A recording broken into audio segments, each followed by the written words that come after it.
श्री कपिल सिब्बल। तो बताइए भाई साहब कि ये केवल कहना कि मुसलमान ही वक्फ दे सकते हैं, ये किस किस्म का लॉ है? ये किस किस्म का लॉ है? और ये भी कहना कि मुसलमान को पहले 5 साल मुसलमान बने फिर तय करना होगा कि तुम वक्फ दे सकते हो कि नहीं। अरे भाई, प्रॉपर्टी मेरी, मालकियत मेरी, चैरिटी में मैं देना चाहता हूं, आप कौन होते हो कहने को नहीं दे सकते? ये कौन सा कानून है? ये छोटी सी बात है, ये कौन सा कानून है? मैं हिंदू हूं, हिंदू होकर भी मैं दे सकता हूं। ये तो मेरी मर्जी है ना, प्रॉपर्टी तो मेरी है, आपका तो कोई हक नहीं। तो पहली बात तो ये कि ये आपने प्रावधान रखा क्यों? अगर आप one law one nation one law की बात करते हो कि सारे धर्मों पे लागू करो, कोई भी दे सकता है। पहली बात है। दूसरी बात एक नड्डा साहब ने बड़ी अच्छी कही कि देखिए ये कितनी एकर्स प्रॉपर्टी औकाफ की है, वक्फ की है। मैं उनको बताना चाहता हूं कि there are 32 Waqf boards in this country in different states merely supervise administration of waqf properties in their respective states.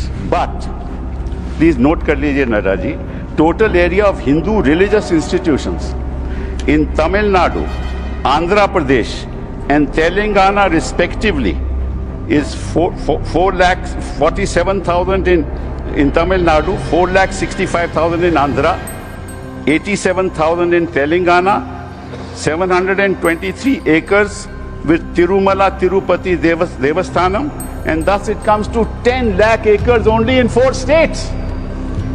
And आप कहते हैं कि देखिए औकाफ में 8 लाख एकड़ है।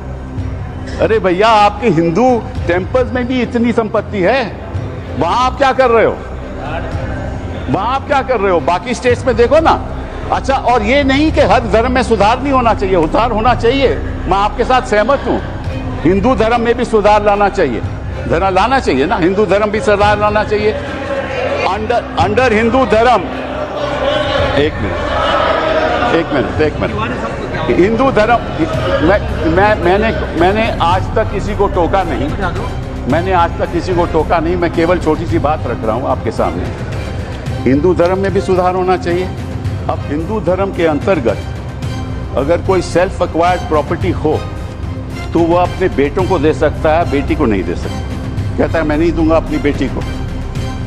इस्लाम में भी है कि भाई को ज्यादा मिलेगा और बेटी को कम मिलेगा, इस्लाम में भी ये है। वहां वक्त से द्वारा सुधार हो सकता है, यहां कोई सुधार नहीं हो सकता। तो आप अगर महिलाओं की बात करते हो तो एक कानून लाओ कि हिंदू लॉ में कोई अपनी सेल्फ एक्वायर्ड प्रॉपर्टी केवल बेटों को नहीं दे सकता, वहां महिलाओं का हक होना चाहिए।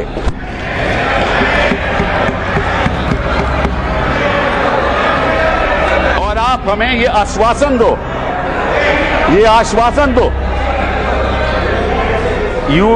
you make a commitment in this house that you will bring a law which will protect the right of daughters when they want to give away their self acquired property. दूसरी बात ये मैं आपके सामने रखना चाहता था। तीसरी बात मैं आपने सामने रखना चाहता हूं। आपने कहा, और ये बात आपको वैसे जाननी चाहिए, शायद मालूम नहीं आपको बताया या नहीं, लेकिन ये जो बोर्ड है ये स्टैट्यूटरी बोर्ड है, पहले भी था, इसमें कोई नॉमिनेट नहीं होता था। मैं आपको बताता हूं क्या वो स्टैट्यूटरी बोर्ड था। Most nominees were of the government, पहले भी। MPs are there, judges of Supreme Court, High Court, civil servants were there, and the chief executive officer of the board is a civil servant. Government can give directives to the board and even supersede it. Tribunal members are nominated by the government. ये तो पहले स्थिति थी। तो अगर सरकारी यहाँ नियुक्ति थी तो गलत कौन काम कर रहा था? आपने उसको क्यों सुपरसीड किया? सब नॉमिनी क्यों आपने रखवा लिए? अरे भैया, पहले भी तो स्टैट्यूटरी बोर्ड था, तो आपने प्रावधान क्यों लाया? ये अगर कोई गलती हो रही थी तो मुतवल्ली से हो रही थी। होता क्या था कि मुतवल्ली किसी वक्फ में अब डील कर लेता था और उसकी वजह से ये मिसमैनेजमेंट होती थी। आपको उसको ठीक करना चाहिए, तो हम भी आपके साथ हैं। पहली बार मुझे याद है, आई थिंक इट वाज 1954 कि तमिलनाडु के ब्राह्मण ने एक कहा कि हमारे यहाँ मंदिरों में बड़ी गड़बड़ हो रही है और उसकी वजह से 1954 एक्ट बना। तो गड़बड़ तो सब जगह होगी, आपकी सरकार में भी बड़ी गड़बड़ हो रही है, वो भी हो रही है, वो ठीक है, वो तो गड़बड़ तो होती है, गड़बड़ तो होती है। तो अब आपने क्या किया? अब बड़ी इंटरेस्टिंग बात है, आपने क्या किया? आपने कहा कि भैया अगर कोई, सर देखिए आपने सबको 15-15, 20-20 मिनट दिए, मुझे 10 मिनट दे दीजिए, ज्यादा नहीं मांगता मैं, थोड़ा सा। सर कपिल जी, हम मुद्दे की बात कर रहे हैं, हम कोई पॉलिटिक्स की बात नहीं कर रहे। नड्डा जी ने कहा कि यहाँ कोई पॉलिटिक्स की बात नहीं हो रही क्योंकि देश के भविष्य का सवाल है।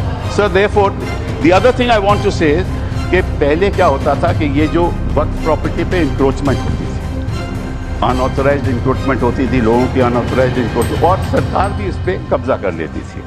इसलिए जो लिमिटेशन प्रोविजन लाया गया उसमें ये रखा गया कि जो 12 साल का लिमिटेशन ऑर्डिनरी लॉ में है वो नहीं है। किसी ने गलत तरीके से वक्फ प्रॉपर्टी का कब्जा कर लिया तो अगर लिमिटेशन की बात आएगी तो 12 साल के बाद वो उसको चैलेंज नहीं कर सकता।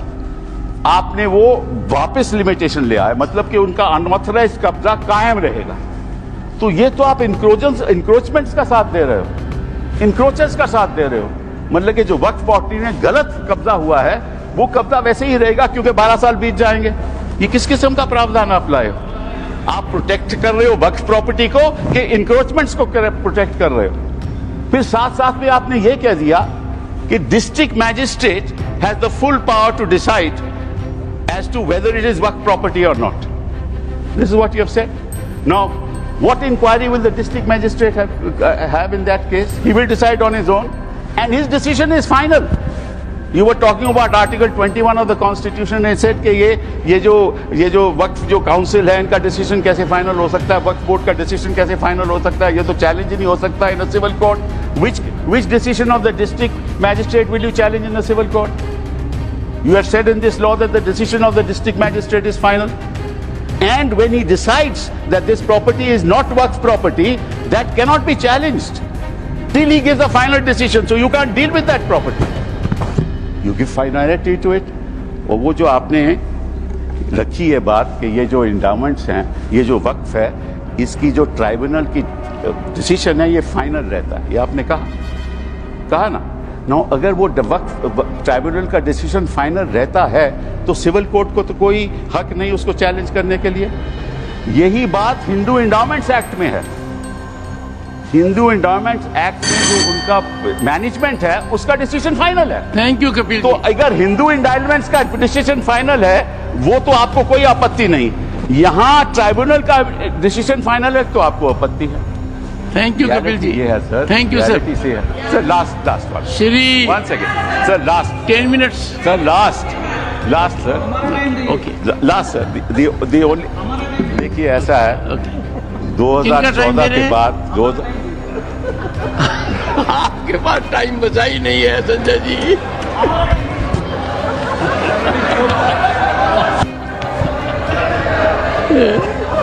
Kapil ji Sir, just give me a minute. Honorable members. Sir, just one second. Kapil ji.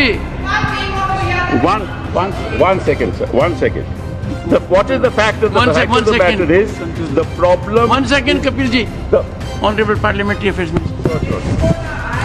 मैंने ऑनरेबल चेयरमैन सर, पिछली बार भी कपिल सिब्बल जी जब यहाँ बोले थे तो मैंने कहा था कि सीनियर एमपीज बैठ के हमारे साथ में डिबेट डिस्कशन में हिस्सा लेगा तो हम लोग अच्छा लगता है। लेकिन प्रॉब्लम क्या है कि वो कई बातें बोल करके सीधा चले जाते हैं, क्लैरिफिकेशन नहीं सुनते हैं। उनके बोलने से पहले 1-2 लोग बोलते हैं तो वो जरूर सुनते हैं, मगर उसके बाद वो कुछ ऐसा सवाल रख करके चले जाते हैं, फिर वो सुनने के लिए बैठते नहीं। तो रात को जब मैं जवाब दूंगा तो वो तो रहेंगे नहीं। तो इसका ऐसे परिस्थिति में मुझे क्या करना चाहिए सर, आप बताइए, क्योंकि ये तो बड़ा समस्या हो गया सर। कपिल जी एक मिनट 1 सेकेंड सर, जैसे कि उन्होंने बड़ा, क्योंकि उससे सीनियर होने के नाते उसका सूझबूझ समझ, उसका इंटेलेक्ट को तो मैं चैलेंज नहीं कर सकता हूँ, लेकिन जैसे कन्फ्यूजन बात करके चला गया। उन्होंने 4 स्टेट का रिलीजियस जो लैंड है उसको वक्फ का साथ में कंपेयर करके कंफ्यूजन करके चला गया। वक्फ प्रॉपर्टी रिलीजियस प्रॉपर्टी नहीं होता है, वक्फ प्रॉपर्टी अलग है, वो सिविल है। यहाँ उन्होंने एग्जाम्पल गलत देख के चला गया। फिर बोलता है कि मेरा जमीन मेरा प्रॉपर्टी है। आप कौन होता है कानून बनाने वाला? मैं इसलिए बोल रहा हूँ कि वो चले जाएंगे। वो सर नहीं, डॉक्टर अभिषेक सिंह भी चले गए हैं। अभिषेक जी तो चले गए, अब मैं क्या करूं? रोक नहीं सकते सर। वापस आएंगे क्योंकि विप है, because of whip he will come वापस। सर तो जैसे कि सर मैं इसलिए बोल रहा हूं चेयरमैन सर, जैसे कि उन्होंने कहा कि जमीन मेरा है, तुम कौन होता है कानून बनाने वाला? तो जब कोई ट्रस्ट बनाता है तो ट्रस्ट को कौन चलाते हैं, उसका निगरानी कौन करता है? Charity commissioner. तो आप बोलेंगे कि मैं हिंदू हूं, मैं हिंदू एक ट्रस्टी हूं, तो चैरिटी कमिश्नर में तुम मुस्लिम नहीं आ सकते हो, क्रिश्चियन नहीं आ सकते। ऐसे हो सकता है कि इस देश में देश कानून से चलता है। आप बोलते हैं मेरा मर्जी होगा, इसका मतलब क्या एक मिनिस्ट्री मुसलमानों के लिए अलग मिनिस्ट्री बनाना है और हिंदुओं के लिए अलग मिनिस्ट्री डिपार्टमेंट खोलना है? आप कैसे बात करके जा रहे हैं इतना सीनियर होते हुए? आप इस तरह का देश में एक कानून सबके लिए चलेगा तो ये देश के लिए अच्छा होता है। मैं डिटेल में जवाब दे सकता हूं, मगर ये मेरा रिप्लाई का टाइम नहीं है। लेकिन आप चले जाएंगे, इसलिए मैंने कहा कि इस तरह का आप बात रख करके चले जाएंगे, बाद में आप रिप्लाई नहीं सुनेंगे, फिर अधूरा हो जाएगा। इसलिए मैं ये कह रहा हूँ। ऑनरेबल फाइनेंस मिनिस्टर पड़ेगा सर मुझे। I will come to you. मैं भी बीच में एक बार बोलूंगा। I will come to you honourable finance minister. Sir, I'm very sympathetic to Minority Affairs Minister, sir. Every time when finance-related matters also, I face this situation when I stand up to answer earnestly with all the questions being posed to me. Concerned members are never there. So at least he had the courage to stand up and seek your permission to say. But there were 1 or 2 points on which I want to just give as much of clarification. As much as Minority Affairs Minister says, we are talking to a senior, very senior legal luminary. So I'll humbly submit my facts. If I heard him right, Honorable Member, in Tamil Nadu or in Andhra, and he also took the name of the Tirumala Tirupati Devasthanam. In all this, the HR&C is with the government. Government appointed people monitor it, they execute it, they run it. Second, Tirumala Tirupati Devasthanam, the executive officer, is appointed by the government of Andhra Pradesh. The endowment board has people who are appointed by the government of Andhra Pradesh, and the entire system is completely under the government of Andhra Pradesh, sir. So it is not as if, Hindus are not being touched at all, only Muslims are. No. There is a huge, in fact, it has led to a lot of feeling that Hindu pilgrims have started feeling that only our temples are being completely controlled by government and government appointed men, and it is leading to a lot of confusion among the Hindu pilgrims also. It's a matter of concern for all religion. So it is I'm responding to the honorable member who spoke. Anybody who has a comment to make on what I've said are welcome to seek the time from the chair rather than shout me down. And therefore, when I put the facts before, because he did refer to the southern states, the Hindu temples, and also took the name of TTD, the fact is this, sir. Kapil ji. Now Kapil ji. The finance minister, what I said was that yes, you're right, the temples are being managed by the government. So is the Waqf. That is precisely what I said. The statutory appointees are all by government. That is exactly the point I was making. That is exactly the point that I was making. That if the statutory appointees were all of the government, why did you want to bring this amendment in 2024? That's the point. And to you, sir, your answer to you, you said that there are trusts. Yes, there are trusts, but under the Code of Civil Procedure, when there is a trust, the property belongs to the trust. But there's a difference between Awqaf and trust. Awqaf, the land once donated, belongs to God. Please round It up. doesn't belong to the trust. Kapil ji, round up now. Sir, it belongs to God. You cannot sell it ever. A trust can sell property. Work property cannot be sold. And work property can be donated for religious purposes. It can be donated for shelter homes. It can be donated. Allow me. Don't interrupt now. It can be given for schools. It can be given for schools. It can be given for graveyards. It can be given for the benefit of women. And once given, it can't be taken back, unlike trusts. Thank you. So therefore, there's a difference. Thank you, Govind. No, sir. One last See- thing. Only one. Okay. Because sir, they are and I'll coming to vote against you. Not to worry. And I listen to you. Now, one last thing, sir. They say we have abolished waqfs by user. That's what they have said. Now, so there's a conclude, Supreme sir, Court conclude. judgment that they rely upon. That is the Babri Masjid judgment. Please note, the Honorable Minority Affairs Minister should note, paragraph 1134 of the Babri Masjid judgment, which says waqf by user is an accepted mode of creating a waqf. Thank you, sir. Thank you. Please honor the judgment that you extol the virtues of to the rest of the country. Honor that judgment. And it says, waqf by user is a matter of evidence.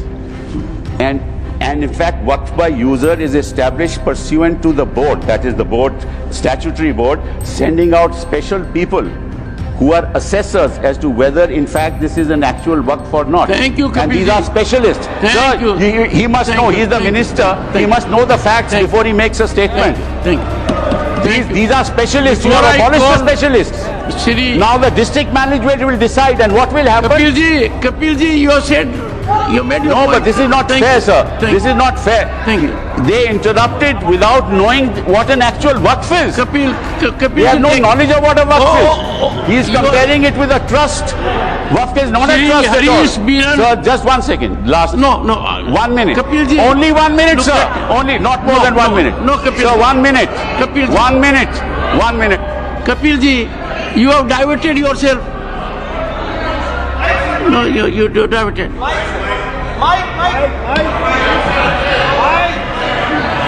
No, Kapil ji, it can't. No, your time. Minute, sir. 3 minutes. Sir, you have I given extended to 10 half an minutes. hour. You have given half an hour to other people when you were to give 10 minutes. Give me one. 3 minutes. sir. Shri Harish Sir, Biran, 7 minutes. Shri Harish Biran, please. Thank you. We have to proceed with the house. Thank you. Thank you. Thank you. Thank you. Shri Harish.